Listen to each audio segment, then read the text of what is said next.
اعوذ باللہ من الشیطان الرجیم۔ پناہ مانگتا ہوں میں اللہ کی شیطان مردود سے۔ بسم اللہ الرحمن الرحیم۔ شروع اللہ کے نام سے جو بڑا مہربان نہایت رحم والا ہے۔ دا باٹم لائن کا ناظرین اکرام، السلام علیکم۔ محترم ناظرین، ہم اپنی آج کی ویڈیو میں حضرت شاہ نیاز بے نیاز رحمت اللہ علیہ کے بارے میں چند گزارشات آپ سے کریں گے جو یقیناً آپ کے لیے دلچسپی کا باعث ہوں گی۔ ناظرین، حضرت شاہ نیاز احمد مخلوق سے بے نیاز ہیں۔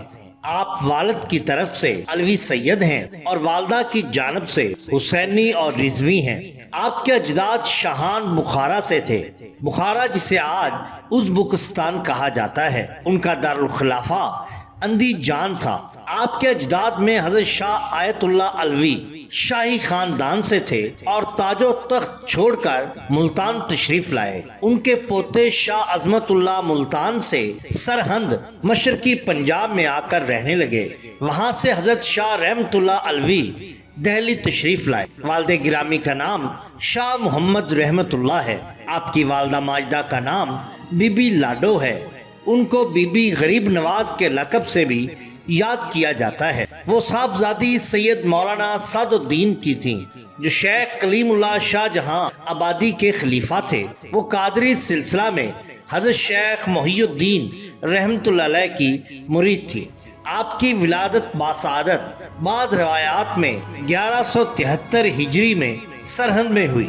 آپ کا نام نامی راز احمد ہے۔ آپ نیاز احمد اور بے نیاز کے لقب سے مشہور و معروف ہوئے۔ آپ کی تعلیم و تربیت میں آپ کی والدہ ماجدہ نے بہت دلچسپی لی۔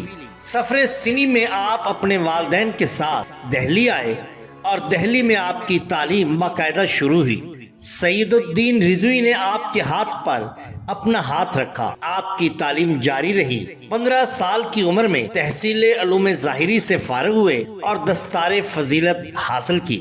آپ کی والدہ ماجدہ کی استدعا پر حضرت مولانا فخر الدین فخر جہاں رحمت اللہ علیہ نے آپ کو اپنی تربیت میں لیا لیکن بیعت نہیں کیا۔ اس کی وجہ یہ تھی کہ آپ کی بسم اللہ کے وقت آپ کے نانا مولانا سعد الدین رضوی نے آپ کے ہاتھ پر اپنا ہاتھ رکھ دیا اور حضرت مولانا فخر الدین فخر جہاں آپ کے نانا رضوی کا انتہائی احترام کیا کرتے تھے۔ آپ نے جب بیعت ہونا چاہا اور بہت اصرار کیا تو حضرت مولانا فخر الدین فخر جہاں نے آپ کو اس طرح سے بیعت کیا کہ ہاتھ پر ہاتھ تو نہیں رکھا بلکہ اپنا دامن پکڑ کر بیعت فرمایا اور اس کا نام بیعت طالبی رکھا۔ دہلی میں جب آپ کے کمال کا شہرہ ہوا تو لوگوں میں چہم گوئیاں ہونے لگی۔ بعض نے کہا کہ وہ کسی سے بیعت تو ہے نہیں، کمال کیا ہوگا۔ یہ سن کر آپ کو صدمہ ہوا۔ اس کے کئی روز کے بعد حضرت مولانا فخر الدین فخر جہاں نے آپ سے فرمایا، میاں آج شب میں حضرت جناب پیران پیر قدس سرا نے تمہاری بیعت اپنے دست مبارک پر قبول فرمائی اور مجھ کو ایک صورت دکھلائی اور فرمایا کہ اپنی خاص اولاد میں سے ان کو بھیجتا ہوں، بظاہر ان کے ہاتھ پر تکمیل کرا دینا۔ اس بات کو ہوئے عرصہ قریب 6 ماہ گزر گیا لیکن وہ بزرگ تشریف نہیں لائے۔ ایک دن صبح حضرت مولانا فخر الدین فخر جہاں آپ کو یہ خوشخبری سنائی۔ حضرت پیران پیر قدس سرہ العزیز فرماتے ہیں کہ ہمارے فرزند مرسلہ کو آج 3 روز دہلی پہنچے گزرے اور تم ان سے غافل ہو۔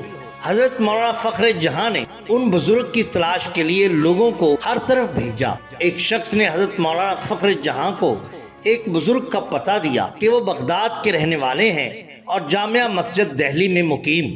دریافت کرنے پر اس شخص نے ان بزرگ کا جو حلیہ ان کی وضع قطع بیان کی تو حضرت مولانا فخر جہاں کو یقین ہو گیا کہ یہ وہی بزرگ ہیں جن کے متعلق حضرت پیران پیر دستگیر غوث اعظم نے عالم رویا میں فرمایا تھا۔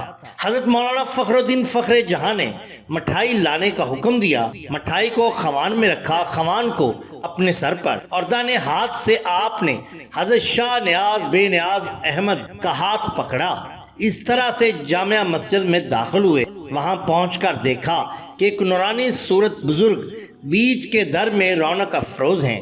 حضرت مولانا فخر جہاں رحمۃ اللہ علیہ نے دیکھتے ہی پہچان لیا کہ وہی بزرگ ہیں جن کی صورت آپ کو دکھلائی گئی تھی۔ ان بزرگ سید عبداللہ بغدادی نے آپ یعنی حضرت شاہ نیاز بے نیاز کو دیکھتے ہی فرمایا، انہی کی صورت مجھے دکھلائی گئی تھی جن کے لیے میں بھیجا گیا ہوں۔ اس طرح سے آپ نے حضرت سید عبداللہ بغدادی کے ہاتھ پر بیعت کی اور سلوک کی منازل طے کی۔ آپ نے 6 جمادی الثانی سن 1250 ہجری کو جان شیریں جان آفرین کے سپرد فرمائی۔ مزار فیض آثار بریلی میں فیض و برکات کا سرچشمہ ہے۔ آپ کے بڑے صاحبزادے حضرت شاہ نظام حسین آپ کے سجادہ نشین ہوئے۔ آپ انتہائی بڑے عالم فاضل کامل درویش تھے، صاحب مقامات و علیات سے عشق الہی میں سرشار۔ یہاں ہم آپ کی چند کرامات کا ذکر کرتے ہیں۔ بیان کیا جاتا ہے کہ آپ چودھری بسنت رائے کے مکان پر تشریف فرما تھے۔ ان کا ایک رشتہ دار اس تقا کی بیماری میں مبتلا تھا۔ آپ نے اس مریض کی حالت دیکھ کر ایک انگریز کو جو اس کے ہمراہ تھا اس مریض کے پلنگ کے برابر زمین پر لیٹنے کا حکم دیا۔ اس انگریز کا پیٹ اور جسم پھولنے لگا اور اس مریض کو افاقہ ہونا شروع ہوا۔ اس مریض کو شفا ہوئی۔ اس نے پیٹ بھر کے کھانا کھایا۔ اس ولایتی کا مرض بڑھتا گیا۔ جب ولایتی اپنی خانقاہ میں آیا تو وہ بھی 2-1 روز میں اچھا ہو گیا۔